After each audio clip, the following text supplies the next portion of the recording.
सुंदरपुर गांव में महेश चूड़ियों का व्यापार करता था। वो खुद से सारी चूड़ियां बनाता था। उसकी चूड़ियां बहुत सुंदर और टिकाऊ होती थी। फिर वो सारी चूड़ियों को लेकर बाजार जाता था बेचने के लिए।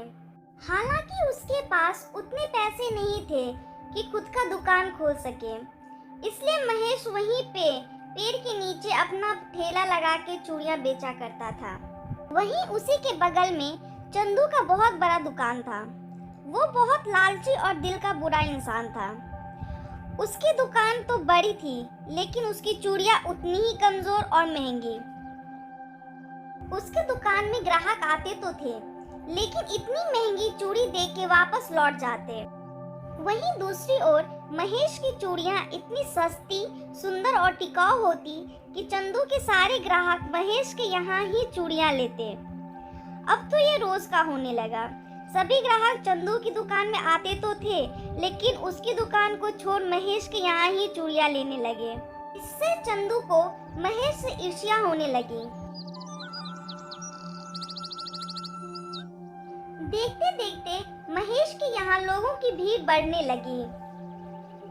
एक रोज चंदू महेश के पास आके बोलता है, अबे ओ महेश, तू मेरे ग्राहकों को ऐसे ही अपनी चूड़ियां दिलाता रहा तो मैं तेरा ठेला यहाँ से उठवा दूंगा। लेकिन चंदू भैया, मैंने ऐसा किया क्या है? वो तो खुद मेरे यहाँ आती है चूड़ियां लेने। वो सब मैं नहीं जानता।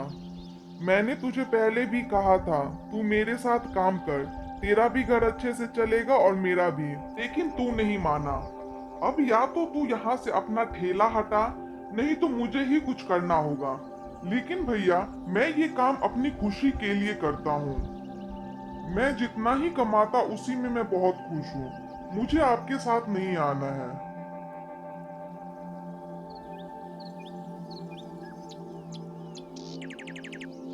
एक दिन की बात है, एक बड़ी सी गाड़ी चंदू के दुकान के बाहर आकर रुकी। अरे वाह, आज तो लगता है अच्छी बोनी होगी। आइए आइए सेठ जी, क्या दिखाऊं आपको? दुकान में बहुत देर देखने के बाद, अजी सुनते हो, इतनी बड़ी दुकान है लेकिन चूड़ियां एकदम बेकार और महंगी। देखो गीता, वो सामने चूड़ी वाले ठेले पे बहुत भीड़ है, वहाँ जाके देखते हैं। गीता को महेश की चूड़ियां बहुत पसंद आई और महेश भी सभी ग्राहकों को बहुत प्यार से बात करता और अच्छे से चूड़ियां दिखाता था। सुनो भैया, आपकी चूड़ियां तो बहुत अच्छी है और बाकियों से काफी सस्ती भी। क्या आप शादियों के लिए भी ऑर्डर लेते हो क्या? हाँ हाँ मालकिन, मैं चूड़ियाँ बनाने को ऑर्डर्स भी लेता हूँ। आपको कितनी चूड़ियाँ चाहिए आप बता दीजिए, मैं बना के दे दूंगा। अजी सुनते हो, अगले महीने हमारी पिंकी की शादी है, क्यों ना इसी को चूड़ियों का ऑर्डर दे दें? हाँ हाँ ठीक है, इसी को ऑर्डर दे देते हैं। इसकी चूड़ियाँ अच्छी भी है और सबको पसंद भी आएगी। फिर सेठ जी महेश को बहुत सारे पैसे देते हुए बोलते हैं, महेश, ये 10,000 रुपये हैं। मुझे 70 दर्जन चूड़ियाँ चाहिए। बाकी के पैसे मैं काम होने के बाद दे दूंगा। जी सेठ जी, आपका काम समय से पहले ही हो जाएगा, आप निश्चिंत रहें। ठीक है, फिर मैं 15 दिनों के बाद तुमसे मिलता हूँ। चंदू उनकी सारी बातें सुन रहा था। अच्छा, तो इसकी इतनी हिम्मत, अब ये ऑर्डर्स भी लेने लगा लोगों के। मैं भी देखता हूँ तू कैसे ये ऑर्डर पूरा करता है। फिर चंदू किसी को कॉल करता है। हाँ कालू, तेरे लिए कुछ काम है, आज रात मुझे आके मिल। अब मैं देखता हूँ तू ये ऑर्डर कैसे पूरा करता है महेश। महेश और उसकी पत्नी रमा दोनों ने मिलके कुछ ही दिनों में आधी चूड़ियां बना डाली। इस बात की खबर चंदू के कानों तक पहुंच गई। उसके दिमाग में एक तरकीब सूझी। आधी रात का वक्त था, जब पूरा गांव सो रहा था, तभी चंदू अपने 2 आदमी लेके चुपके से पहुंच गया महेश के घर। सुनो, यही है उसका घर। जैसा बताया था वैसा ही करना है। इससे पहले कि कोई उठ जाए, हमें अपना काम करके निकल जाना है, समझे? महेश और उसका परिवार सब गहरी नींद में सो रहा था। उन्हें तो पता भी नहीं था कि उनके साथ क्या होने वाला है। उधर दूसरी ओर चंदू के आदमियों ने महेश के द्वारा बनाई हुई सारी चूड़ियां तोड़ डाली। जल्दी जल्दी भागो, इससे पहले कि कोई देख ले। महेश के पड़ोस में रहने वाली कमला काकी ने उन लोगों को देख लिया। अरे यह तो चंदू है। ये इतनी रात महेश के यहाँ क्या कर रहा था? अच्छा, पता तो चल ही जाएगा।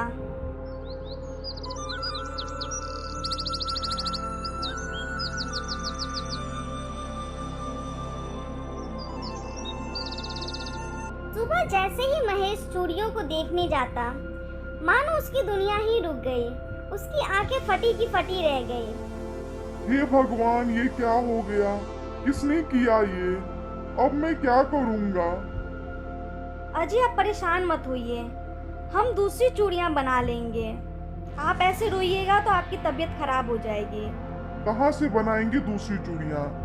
जितने पैसे थे वो सभी मैंने सामान लाने में लगा दिए। अब मेरे पास कुछ भी नहीं बचा है। महेश इतना परेशान हो गया कि उसने खाना पीना सब छोड़ दिया। वो दिन रात बस रोते रहता कि पैसे कहाँ से आएंगे, इतने कम समय में वो ऑर्डर पूरा कैसे कर पाएगा। एक दिन की बात है, खाना और नींद ना लेने की वजह से महेश की तबीयत खराब हो गई और वो वहीं जमीन पे गिर गया। अजी क्या हो गया आपको? आप उठिए, क्या हो गया? इन्होंने कुछ खाया नहीं है और ये बहुत चिंता कर रहे हैं, इसी वजह से इनको चक्कर आया। इनको अभी पूरा आराम करना चाहिए।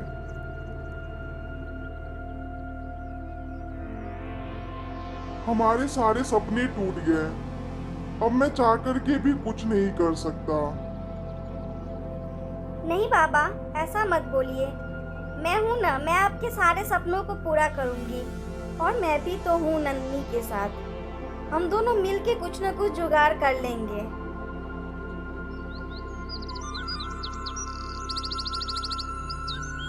कुछ ही दिनों में पैसों का इंतजाम कर रमा और नंदिनी ने सारा ऑर्डर पूरा कर दिया।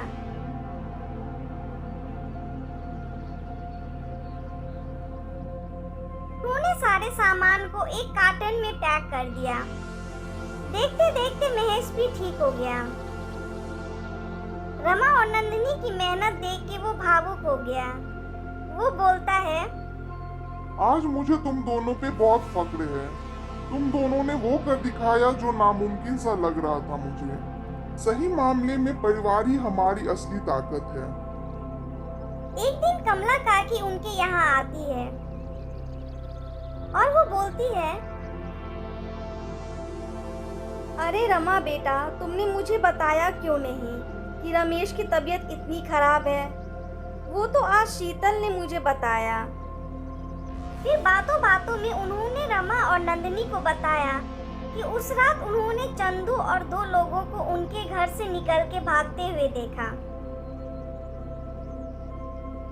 नंदिनी को सारी बातें समझ आ गई। वो समझ गई थी कि ये सब चंदू ने ही किया है। फिर वो अपने पिता को सारी बातें बताती है। कोई बात नहीं बेटा, ये तो चंदू का कर्म है। हम कौन होते हैं किसी को सबक सिखाने वाले? भगवान सब देख रहे हैं। उसे उसके किए की सजा भगवान देगा, ना कि हम। आज चंदू बहुत खुश था। अरे वाह, चलो बला टली। आज तो इस महेश ने ठेला भी नहीं लगाया है। लगता है डर गया। तभी वहाँ सेठ जी की गाड़ी आती है। महेश बोलता है, अब तो सेठ जी थक हार के मेरे यहाँ ही चूड़ियाँ लेंगे। चलो, आज का दिन तो बड़ा शुभ है। तभी अचानक महेश ठेले पे सारा सामान लेके आ गया। लीजिए सेठ जी, आपके कहे अनुसार सारा ऑर्डर टाइम से पहले आ गया। मैं सारे कार्टन को गाड़ी में रख देता। अरे वाह महेश, तू तो अपने बात का एकदम पक्का इंसान है। मैं तुम्हारे स्वभाव से बहुत खुश हुआ बेटा। तुझे कुछ और चाहिए तो बोल। नहीं सेठ जी, मुझे कुछ नहीं चाहिए। आपने इतना सोचा वही बहुत है मेरे लिए। लेकिन मैं तुम्हें कुछ देना चाहता हूँ। तू मेरे लिए काम करेगा? मेरी एक दुकान है, बहुत सालों से बंद पड़ी है। अब मैं बूढ़ा हो गया हूँ, उसकी देख रेख नहीं कर सकता। तू उसमें अपनी चूड़ियां बेच, इससे तेरा घर अच्छे से चलेगा। महेश ने हामी भर दी। सेठ जी वहां से चले गए। महेश और उनका पूरा परिवार बहुत खुश था कि भगवान ने उसकी सुन ली। वहीं दूसरी ओर आए दिन चंदू की दुकान पे लोगों की शिकायतें आने लगी। वो अपने ग्राहकों को गलत सामान देता था। एक दिन इंस्पेक्टर माथुर उसके यहाँ आए और बोले, क्या रे चंदू, तेरी बड़ी कंप्लेन आ रही है कि तू खराब क्वालिटी के सामान बेचता है।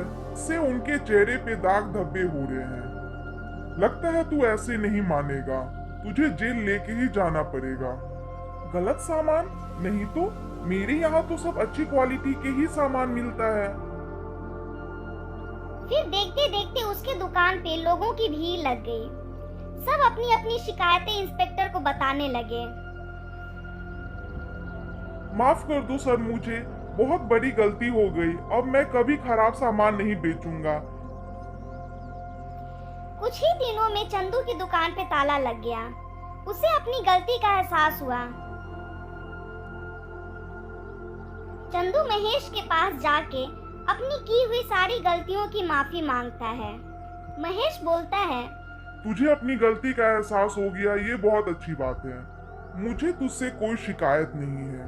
तो दोस्तों, हमें इस कहानी से यह सीख मिलती है कि इंसान को हमेशा अच्छी सोच रखनी चाहिए, कभी किसी का बुरा नहीं सोचना चाहिए। अगर आपको ये कहानी अच्छी लगी हो तो प्लीज़ लाइक, शेयर और सब्सक्राइब ज़रूर कर दीजिएगा। Thank you.